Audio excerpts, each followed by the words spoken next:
योसेफाने आपल्या भावांमध्ये पश्चाताप पाहिला। ते एकमेकांशी बोलू लागले की आम्ही केलेल्या पापांमुळेच हे आपल्याशी घडत आहे। योसेफाबरोबर आपण असं करायला नको होतं। जेव्हा ते पश्चाताप करून दुःख करत होते ते योसेफाने पाहिलं प्रियांनो, व त्याच्या डोळ्यांमधून अश्रू वाहू लागले। तेव्हा त्याने काय केलं माहित आहे? त्याच्या जवळ जे आशीर्वाद होते त्यांच्या नकळतपणेच त्यांच्या गोण्यांमध्ये लपून ठेवला। आता लक्ष देऊन ऐका। त्यांच्या मनामध्ये, त्यांच्या हृदयामध्ये योसेफाविषयी काय विचार होते? तो कठोर आहे। तो योसेफ चांगला माणूस नाही, कठोर माणूस आहे। का? कशामुळे? नाही तर मग काय? आपण अन्नधान्य घेण्यासाठी आलो तर आपल्याला तो हेर आहे असं बोलतो। यामुळेच तो योसेफ खूपच कठोर आहे। पण योसेफाकडे जाऊन त्याच्याविषयी पाहिलं तर, योसेफा, का रे तू एवढा कठोरपणे बोलत आहेस? का त्यांच्याशी एवढं कठोरपणे तू वागत आहेस? तुझे भाऊ तुझ्याकडे आल्यावर त्यांना प्रेम दाखवण्याच्या ऐवजी का तू एवढा कठोरपणे त्यांच्याशी बोलतोस? तुझं त्यांच्यावर प्रेम नाही? तेव्हा योसेफ काय बोलेल माहित आहे? प्रेम नाही असं का बोलत आहात? ते तर माझा जीव आहेत। जर तुझा जीव ते आहेत तर एवढा कठोरपणे त्यांच्याशी का वागतोस? त्यांच्यावर माझं फार प्रेम आहे, यामुळे त्यांना थोडंसं धान्य देऊन मी पाठवू इच्छित नाही। तर त्या सर्वांनी माझ्या जवळ येऊन माझ्या बरोबरच त्यांनी राहावं, माझी अशी आशा आहे। आणि कोणत्याही कमतरतेशिवाय, गरजेमध्ये, भुकेने, कर्जांमध्ये पडून हात पसरण्याची वेळ त्यांच्यावर येऊ नये, यामुळे मीच त्यांना आधार देऊ इच्छित आहे। यासाठी मी थोडंसं कठोरपणे वागत आहे, परंतु त्यांच्यावर माझं प्रेम नाही असं काही नाही। प्रिय भाऊ आणि बहिणींनो, आज तुमच्या आशेप्रमाणे तुमच्या आजूबाजूची परिस्थिती नसेल, तुमच्या विचारांप्रमाणे काहीही घडत नाही, सर्व विपरीतच घडत आहे। वरून प्रार्थना करून देखील, वचनावर अध्ययन करून देखील, देवाच्या समोर विनवण्या करून देखील तुमच्या विचारांप्रमाणे घडत नसल्यामुळे तुम्हाला वाटत असेल देव फार कठोरपणे वागत आहे। काही मागितलं तरी देत नाही, कोणतीही आशा धरली तरी देखील ते देत नाही। माझ्या प्रार्थनेचं काय झालं? मी दिलेल्या अर्पणांचं काय झालं? मी केलेल्या उपवासांचं काय झालं? केलेल्या विनवण्यांचं काय झालं? का परमेश्वर एवढा कठोरपणे माझ्याशी वागत आहे? नो, देव तुमच्या बरोबर कठोरतेने वागत आहे असं तुम्ही बोलत आहात, परंतु वास्तविक पाहता तो तुमच्यावर जीवापेक्षा जास्त प्रेम करतो। यामुळे थोडासा वेळ तो कठोरपणे तुमच्याशी वागत असण्याचं कारण माहित आहे? तो स्वतः तुमचा आधार बनण्याचा प्रयत्न करत असतो। आज तुम्हाला वाटत असेल नोकरी तुमचा आधार आहे, पण हे चुकीचं आहे। तुम्हाला नोकरी देणारा देव तुमचा आधार राहिला पाहिजे। तुम्हाला असं वाटतं की आर्थिकतेत थोडीशी स्थिरता आली तर बरं होईल, परंतु हे चुकीचं आहे। धनापेक्षाही मोठा असणारा परमेश्वर तुमचा आधार बनू इच्छितो। आज थोडीशी तब्येत बरी झाली तर बरं होईल, हा आजार जरा बरा झाला तर बरं होईल असं वाटतं, परंतु तसं नाही। आरोग्य देणारा परमेश्वरच तुम्हामध्ये राहू इच्छित आहे। तुम्हाविषयी त्याच्याकडे एक उत्तम संकल्प आहे, यामुळेच हा उशीर आहे। उत्पत्तीचा पुस्तक 42 अध्याय 29 वचन। मग ते कनान देशी आपला बाप याकोब ह्याच्याकडे जाऊन पोहोचले आणि आपला सर्व वृत्तांत त्यांनी त्यास सांगितला तो असा, त्या देशाचा अधिपती आम्हाशी फार कठोरपणाने बोलला। हेच मी तुम्हाला सांगू इच्छितो। बाबा, काय तुमचा प्रवास चांगला झाला ना? सर्व काही ठीक तर होतं ना? सर्व चांगलं तर कशाचं चांगलं बाबा? तुम्ही आम्हाला त्या देशामध्ये जायला सांगितलं, पण त्या देशातला अधिपती अजिबात चांगला माणूस नाही। काय झालं मुलांनो? तो फारच कठोर आहे बाबा, फारच तो निर्दयी माणूस आहे बाबा। काय झालं? त्याने शिमोनाला त्याच्याकडेच ठेवलं आणि बन्यामीनाला घेऊन या असं बोलला। एवढंच नाही बाबा, त्याच्या बोलण्याची पद्धत काही चांगली नाही बाबा। भीती वाटत आहे, आम्हा सर्वांना एकत्र तुरुंगात टाकील याची भीती वाटत आहे। काय सांगितलं? योसेफाविषयी त्यांनी काय माहिती दिली? कठोर व्यक्ती आहे बाबा तो मनुष्य, अशा प्रकारे त्यांनी सांगितलं। पण बाबा, आम्हाला तुम्हाला एक सांगायचं आहे। काय सांगायचं? त्या मनुष्याने आमच्याशी असं कठोरपणे बोलणं आणि तेथे गेल्यानंतर आम्हाला तुरुंगात टाकणं, त्यानंतर आमच्यावर दया दाखवून आम्हाला बाहेर काढून आणि त्यानंतर केवळ शिमोनाला आतमध्ये ठेवणं, हे सर्व काही पाहिल्यानंतर एक गोष्ट आम्हाला समजली बाबा। कोणती मुलांनो? आम्ही केलेल्या चुकीमुळेच आम्ही जो खड्डा खांदला त्यामध्ये आता आम्ही स्वतःच पडलो आहोत। काय झालं? त्या शिमोनाने त्या दिवशी आमचा गँग लीडर बनून हा, म्हणून त्याने काय केलं? आम्ही योसेफाला काय? बाबा, खरं तर योसेफ मेलेला नाही. अरे, मेला आहे असं सांगून त्या योसेफाचा झगा ज्यावर रक्त लागलेलं होतं तो मला आणून दाखवला. ते सर्व खोटं होतं बाबा. ते रक्त योसेफाचं रक्त नव्हतं बाबा. तर मग कोणाचं रक्त होतं? ते एका कोकऱ्याचं रक्त होतं. मग योसेफाचं काय झालं तेच सांगत आहोत.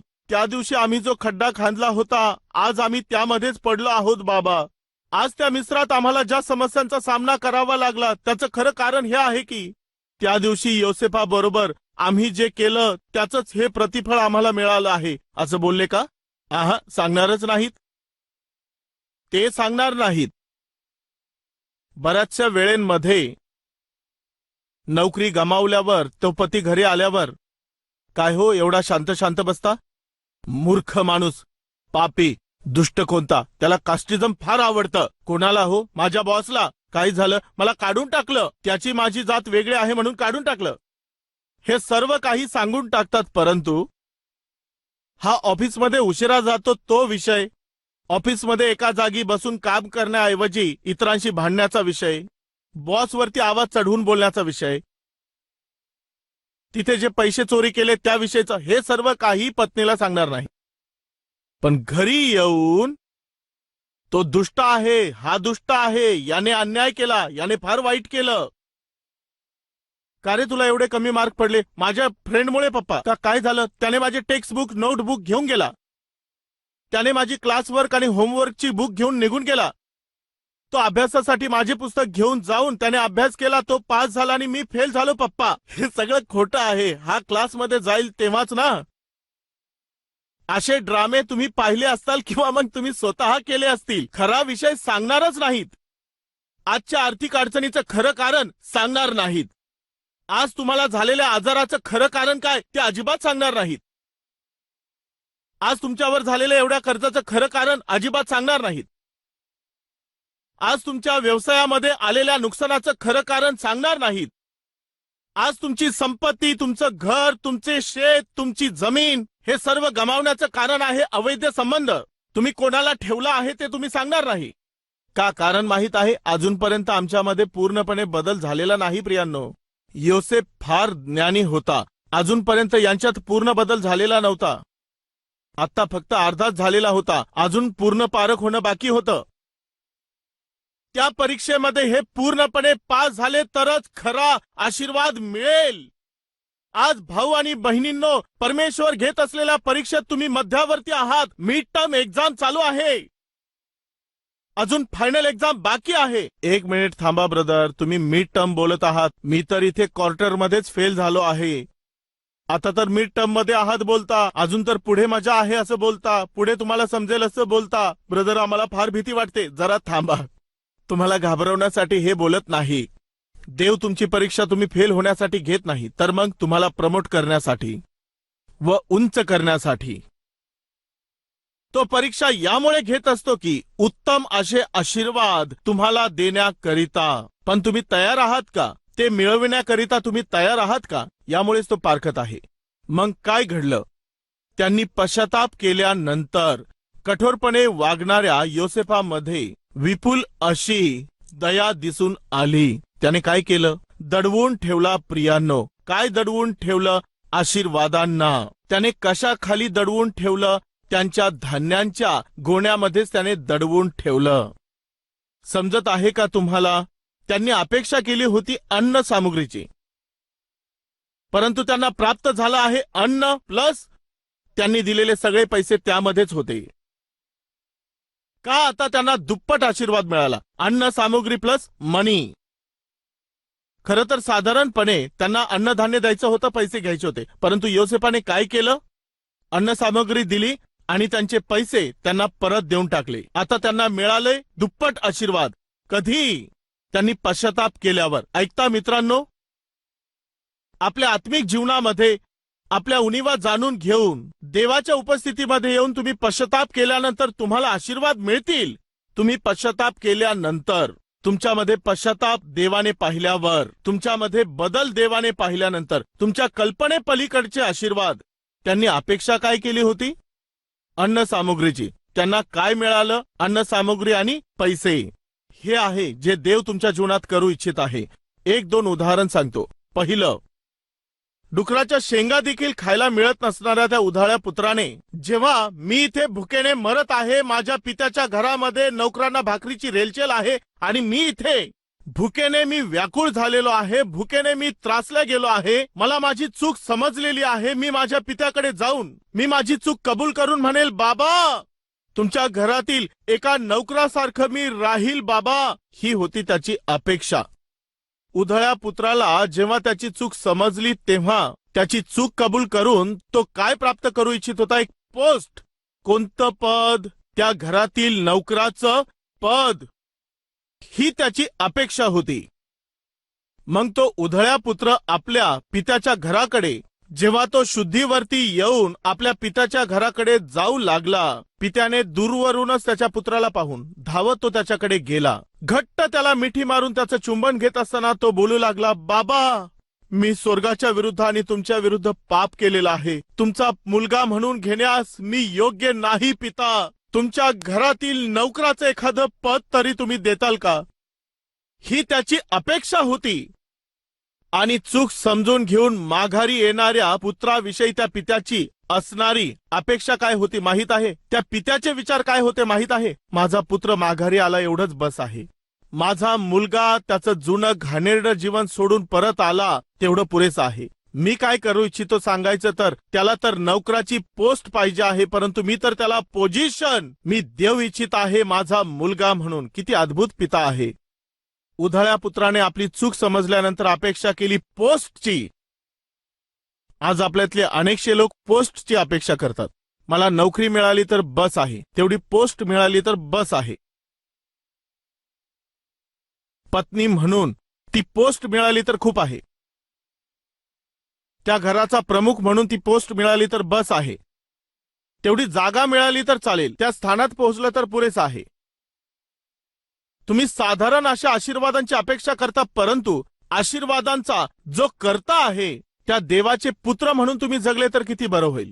त्या वडिलांची आशा काय होती माहित आहे? अरे तुला पोस्ट काय, तू माझा वारस होशील, ती पोझिशन मी तुला देतो. त्याने देऊन टाकली. कधी दिली माहित आहे? चूक समजून घेऊन परत आला तेव्हा. तुम्हाला समजण्यासाठी सांगितलं आहे. जसंच योसेफाच्या भावांनी आपली चूक जाणून घेतली, योसेफाने सुरुवात केली कशाला? आशीर्वाद देण्याला. मित्रांनो, आपली चूक समजून घेतली तरी पुरेसं आहे. तुमचे पाप कबूल केले तेवढं तरी पुरेसं आहे. परमेश्वर आशीर्वाद द्यायला सुरुवात करेल व सुरू केलेले आहेत. आता तुम्ही बोलाल, ब्रदर मी माझे पाप कबूल केले आहेत ब्रदर, मी माझी चूक समजून घेतली आहे ब्रदर, पश्चाताप पण केला आहे ब्रदर, परंतु मला तर काहीच दिसत नाही. मी पश्चाताप केला, पाप कबूल केले, ख्रिस्ताला माझा तारणारा म्हणून स्वीकारलं, तरीही तो मला आशीर्वाद देत नाही. मी पहिला जसा होतो अजूनही मी तसाच आहे. No change. बदल काहीच दिसत नाही. तुम्ही बोलता देव आशीर्वाद देईल म्हणून, माझ्या जीवनात तर काहीच बदल दिसत नाही. असं का? हो ब्रदर. तर मग ऐका, तुम्ही ते पाहू शकत नाहीत. काय? तुम्हाला ते दिसत नाहीत. काय दिसत नाहीत? परमेश्वर देत असलेले आशीर्वाद तुम्ही पाहू शकत नाहीत. ते कसं काय दाखवू शकता? योसेफाने त्यांना अन्न सामुग्रीच्या गोण्या देऊन टाकल्या व त्याबरोबर त्यांच्या आवश्यक आर्थिक गरजा देखील त्याने पूर्ण केल्या. ते पाहिलं का त्यांनी? पाहू शकले का ते? त्यांच्या मनामध्ये काय होतं? तो योसेफ कठोर आहे. शिमोनाला त्याने अडवलं आहे आणि बन्यामीनाला घेऊन या बोलत आहे. काय होणार आहे आमच्या भविष्याचं? काय घडणार आहे आमच्या भविष्यात? एवढ्या एकाच टेन्शनला सोडून योसेफाने त्यांचं जे भलं केलं ते जाणण्याच्या स्थितीत ते होते का? योसेफाने खरोखर त्यांना आशीर्वाद दिले होते की नाही? दिले होते प्रियांनो. त्यांच्याकडे आशीर्वाद होते, आशीर्वाद बरोबर होते प्रियांनो. पण ते आशीर्वाद त्यांना समजून आले का? नाही समजले. हेच मी तुम्हाला सांगत आहे. देवाने आशीर्वाद दिलेला नाही का? दिलेला आहे. तुम्ही जाणून घेऊ शकत नाहीत. मध्य रस्त्यापर्यंत पोहोचल्यानंतर एकाने त्याच्या गाढवावरून गोणी खाली घेऊन चारा देऊ लागला तेव्हा त्याला समजलं काय? आशीर्वाद. तोपर्यंत ओळखले नाहीत. ही चूक योसेपाची चूक नव्हती, न ओळखणं ही त्यांची चूक होती. देवाने तुम्हाला आशीर्वाद दिला, परंतु तुम्ही ते ओळखू शकत नाही. एक गरीब मनुष्य राजाकडे जाऊन, मी गरीब माणूस आहे, खूप दरिद्री आहे, मी अभागी आहे, खाण्यासाठी काहीही नाही, असं त्याला सांगण्याच्या ऐवजी मी अनाथ आहे, मी कंगाल आहे, जगण्याचा काही मार्ग मला दिसत नाही, जर तुम्ही थोडी दया करून या निर्धनाची जरा मदत केली तर मी जगू शकेल महाराज, असं बोलला. तेव्हा तो राजा बोलला, तुझ्याकडे महत्वाचं मोलवान काहीच नाही का? मोलवान माझ्याकडे काहीच नाही राजा. असं का? एक काम करतोस का? हा सांगा राजा, तुम्ही फक्त माझ्यावर दया दाखवा, मी काहीही करेल महाराज. या गरीबाकडे आहे तरी काय सांगा, तुम्ही जे बोलाल ते करेल. ठीक आहे, मला तुझा उजवा हात पाहिजे, देतोस का? काय राजा? काहीच नाही, काहीच नाही असं तू बोलतोस ना, तुझा उजवा हात पाहिजे, देतोस का? हे काय महाराज, तुम्ही तर उजवा हात मागताय. तुझा उजवा डोळा पाहिजे, देतोस का मला? राजा राजा जरा थांबा, हे काय, तुम्ही उजवा डोळा मागता, उजवा हात मागत आहात. बरं ठीक आहे, तुला मुलं किती आहेत? एक मुलगा एक मुलगी आहे राजा. ठीक आहे, तो मुलगा मला देतोस? अरे बापरे, माझा मुलगा, तोच माझं सर्वस्व आहे, माझे लेकरं माझं धन आहेत, जीव गेला तरी देणार नाही. आतापर्यंत तर तू बोललास ना, माझ्याकडे काहीच नाही, मला काही किंमत नाही, असं तू बोललास ना. काहीच नाही, काही किमतीचं नाही तर उजवा हात दे, उजवा डोळा तरी दे, तुझा मुलगा पण दे. आता सांगत आहे, ऐक. काय राजा? 10 लाख देईल. कशासाठी राजा? तू डोळा देशील तर. 10 लाख देईल, तुझा उजवा हात देशील तर. 20 लाख रुपये देतो, तुझा मुलगा जर तुम्हाला विकशील तर. मग काय बोलतोस? 10 लॅक्स, 10 लॅक्स, 20 लॅक्स, 40 लॅक्स. तुझे सगळे कष्ट दूर होऊन जातील, तुझे सगळे कर्ज फिटतील, तू सुखाने जीवन जगशील. तुझा मुलगा दे, उजवा डोळा दे, उजवा हात दे. Come on. हा विचार करू लागला, विचार करू लागला. राजा, तुमच्या 40 लाख रुपयांची मला गरज नाही. का? त्यापेक्षा किमतीचा माझा हात आहे, माझे डोळे आहेत, आणि त्यापेक्षाही मोलवान माझा मुलगा आहे. अरे पण तू गरीब आहेस बोललास ना भावा, मी दरिद्री आहे, अभागा आहे असं बोललास ना, मूर्ख बनून. माझ्याकडे जे आहे त्याचं महत्व न समजल्यामुळे मी बोललो, राजा मी चाललो, मी कष्ट करेल, मेहनत करेल, माझ्या मुलाला मोठा माणूस बनवेल, तो चांगला शिकून मला चांगल्या प्रकारे सांभाळेल, मी जाऊन येतो. तो पर्यंत त्याला समजून येत नव्हतं की तो किती महत्वाचा आहे. समजलं का तुम्हाला? परमेश्वर कठोर आहे, कठोर आहे, कठोर आहे असं बोलता भाऊ आणि बहिणींनो, आज कितीतरी लोक कोरोनाच्या बाबतीमध्ये आपला जीव मुठीमध्ये घेऊन जीवन जगत आहेत, पण तुम्ही निरोगी आहात, ही परमेश्वराची दया आहे. नोकरी गेल्यामुळे कितीतरी लोक दुखी आहे, तुमच्याकडे कमीत कमी नोकरी आहे, ही दया आहे. आईला गमावणारे, वडिलांना गमावणारे, दोघांनाही गमावणारे कितीतरी लोक आहेत. कमीत कमी तुम्हाला आई वडील तरी आहेत. ब्रदर, दोन्ही मुलीच झाल्यात, निसंतान असणारे कितीतरी लोक आहेत. एकदा तरी विचार करा, देवाने तुम्हाला आशीर्वाद दिले नाहीत? दिले आहेत. देवाने तुमच्यावर दया दाखवली नाही? दया दाखवली आहे. देवाने मला आशीर्वाद दिले नाही असं बोलता, ते तुम्ही पाहत नाहीत. वास्तविक योसेफाने कठोरपणाने तो त्यांच्याशी वागला, परंतु त्यांच्यात बदल पाहिल्यावर त्याने त्यांना आशीर्वाद द्यायला सुरुवात केली. पण या गोष्टीला ते जाणू शकले नव्हते, ही त्यांची चूक होती.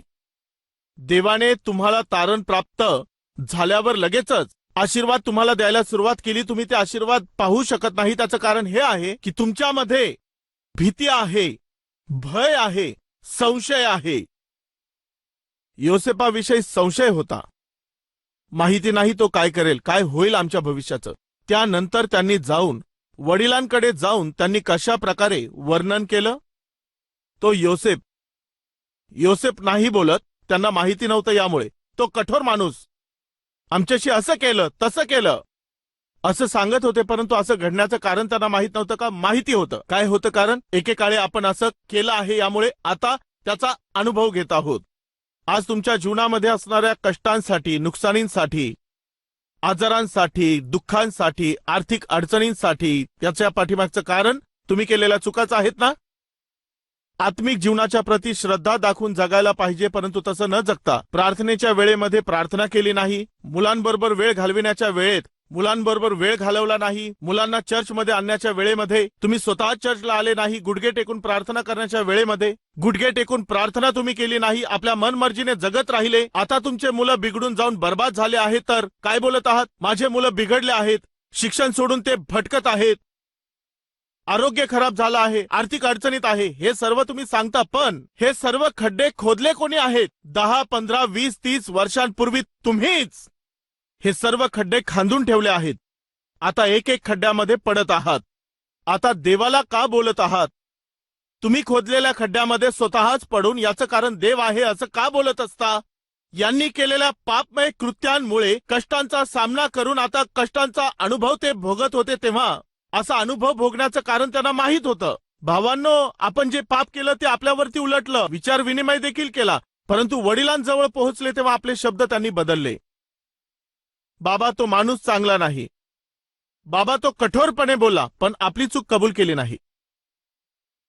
ते सामना करत असणाऱ्या समस्यांचं कारण योसेफ नव्हता. प्रियांनो, आज ज्या समस्यांचा संकटाचा सामना तुम्ही करत आहात त्याचं कारण देवाची कठोरता नाही.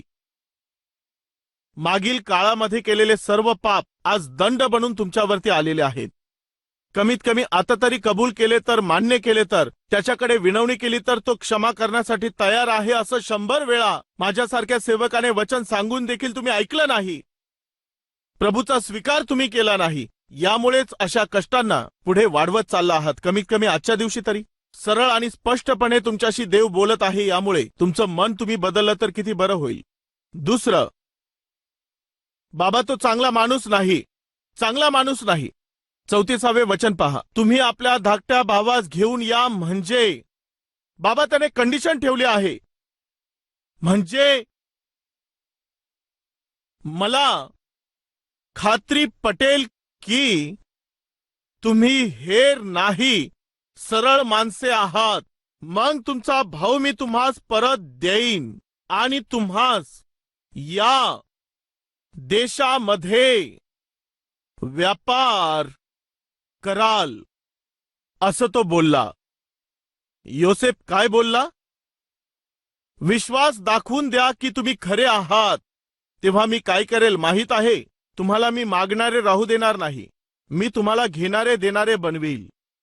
अनेक लोकांना जेवण देणारे मी तुम्हाला बनवील. या देशामध्ये येऊन अन्न सामग्री मागून परत जाणारे लोक नाही, तर या देशामध्ये मी तुम्हाला बिझनेसमॅन बनवील. तुम्हाला स्वतःच्या पायावर उभा राहता येईल असं करील. अनेक लोकांना तुमच्याद्वारे रोजगार प्राप्त होईल असं मी तुम्हाला बनवील. योसेफ काय बोलत होता माहित आहे? तुम्ही खरे माणसे आहात हे तुम्ही मला दाखवून द्या, मी तुम्हाला स्थिर करील. द्या द्या असं मागणाऱ्या तुमच्या हातांना मी सक्षम बनवून इतरांना द्याल असे हात मी तुमचे बनवील. हा होता योसेफाचा प्लॅन. पण तो समजला नाही या मूर्ख लोकांना. त्या दिवशी मूर्खपणानेच ते वागले. जाऊन वडिलांना बोलत आहे, बाबा, तो माणूस बोलला तुम्ही विश्वासयोग्य आहात हे मला दाखवून द्या, तुम्हाला मी आवक जावक करणाऱ्या व्यापाऱ्यांसारखं बनवील असं बोलला. अरे मग त्याने चांगलंच सांगितलं आहे. विश्वासयोग्य असाल तर तुम्हाला आशीर्वाद देईल असं बोलला. विश्वासयोग्य असेल तर तुम्हाला स्थिर करेल बोलला. यस, माझा देव हेच बोलत आहे. आपण देवाच्या समोर खरे आणि प्रामाणिक दिसून आलो तर पुरेसा आहे. तो तुम्हाला स्थिर करेल. तुमच्या नोकरीला, तुमच्या स्थितीला, तुमच्या परिस्थितीला, तुमच्या कुटुंबाला, तुमच्या उद्योगाला, तुमच्या मंडळीला, तुमच्या सेवेला तो स्थिरता देईल. हाच योसेफाचा प्लॅन होता. सांगून त्यांना पाठवलं. तुम्हाला मारेल असं बोलला नाही, स्थिर करेल असं बोलला. देव तुम्हाला मारून टाकेल असं बोलत नाही, स्थिर करेल असं बोलत आहे. जर तुम्ही विश्वास योग्य राहिले तर. चला प्रार्थना करूया.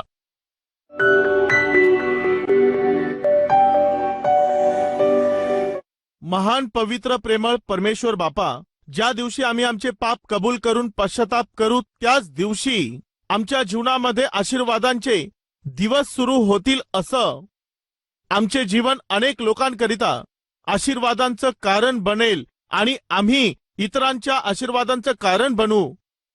हे तुझं वचन आम्हाला सांगतं, ते आम्हाला दाखवून देतं. चूक समजून घेऊन पश्चाताप केल्याबरोबर लगेचच आशीर्वाद विपुलपणे त्यांच्या जीवनामध्ये येऊ लागले. कल्पनेच्या पलीकडचे आशीर्वाद, त्यांना समजून आले नाही असे आशीर्वाद, त्यांचे हृदय पूर्णपणे अजूनपर्यंत पूर्ण बदलले नव्हते. यामुळे ते आशीर्वाद समजून न घेतल्यामुळे ते घाबरले, गैरसमज करून घेतला. प्रभू, अजूनही आमच्यात दैहिक स्वभाव असेल तर, आमच्यामध्ये अजूनही पापाचा स्वभाव असेल तर, आमच्यात अजूनही जगिकपणा असेल तर, अशुद्धता असेल तर, अवज्ञा करणं असेल तर, अपवित्रता असेल तर, तुझे आशीर्वाद आम्ही गमावून बसू बापा. तुझ्या आशीर्वादांना देवा आम्ही दूर करू. पूर्णपणे संपूर्ण रीतीने तुझा स्वीकार करून, तुझ्या वचनाचा स्वीकार करून, तुझे आशीर्वाद प्राप्त करून त्याचा अनुभव घेण्याची कृपा तू आम्हाला दे. येशू ख्रिस्ताच्या नावाने प्रार्थना मागतो. प्रभू येशू ख्रिस्तामधील अतिप्रियांनो, येशूच्या नावाने शालोम. कल्वरी स्वर या टीव्ही कार्यक्रमाद्वारे प्रत्येक दिवशी हा संदेश ऐकून तुमच्या विश्वासाला तुम्ही वाढवत आहात, त्यासाठी धन्यवाद. या श्रेष्ठ अशा संदेशांद्वारे बरेचसे बिघडत चाललेले लोक पवित्र लोकांप्रमाणे बनत आहेत. विखरत असणारे अनेकशे कुटुंब एकत्रित येत आहेत. बेजबाबदारपणे भटकत असणारे व्यसनाधीन लोक सुधारत आहेत. अशा अनेकांचं जीवन सुधारत असणारं, कुटुंबांना स्थिर करत असणारं अद्भुत असं हे परमेश्वराचं वचन अनेक लाखो लोकांपर्यंत पोहोचविण्याच्या कार्यात तुमच्या सहाय्याची अपेक्षा करत आहे. तुम्ही या कार्यक्रमाच्या द्वारे तुमच्या विश्वासाला वाढवत आहात. याचं कारण म्हटलं तर यामागे कोणाचा तरी त्याग व अर्पणे आहेत. या कार्यक्रमांपैकी कोणताही कार्यक्रम मोफत प्रसारित होत नाही. काही ना काही दिल्याशिवाय या कार्यक्रमाचं प्रसारण होणं हे अशक्य आहे. जो कोणी प्रभूचं नाव घेऊन त्याचा धावा करील त्याचं तारण होईल. असं प्रत्येकाचं तारण व्हायचं असेल तर त्यांनी धावा केला पाहिजे. त्यांनी धावा करण्यासाठी विश्वास ठेवला पाहिजे. विश्वास ठेवण्यासाठी ऐकलं पाहिजे. ऐकावं म्हणून सांगितलं पाहिजे. सांगण्यासाठी कोणीतरी पोहोचवलं पाहिजे. हेच तर रोमकरास पत्रामध्ये अध्याय 10 वचन 13, 14, 15 मध्ये असं सांगितलं आहे. या दिनसेवकाद्वारे श्रेष्ठ असं वचन तुम्हाला सांगायचं आहे म्हटलं तर तुमच्यासारख्या लोकांनी प्रेमाने प्रोत्साहन देऊन हे सेवा कार्य पुढे न्यायचं आहे. या सेवेकार्याद्वारे, या संदेशांद्वारे स्थिर होणारे आणि दृढ होत असणारे तुम्ही कृपया आपण समोर येऊन कमीत कमी एका कार्यक्रमाची मदत करून लाखो लोकांपर्यंत हे अद्भुत असं सत्य शुभवर्तमान आपण पोहोचू शकतो. चला, जीवनांना वाचवित असणारे हे संदेश अनेक लोकांनी ऐकून आणि विश्वास ठेवावा व त्यांचं जीवन सुधारावं तुमच्याकडून सहकार्याची अपेक्षा करत आहे. या सेवेकार्यावर प्रेम करून प्रोत्साहन देणाऱ्या सर्वांना माझ्या हृदयापासून धन्यवाद.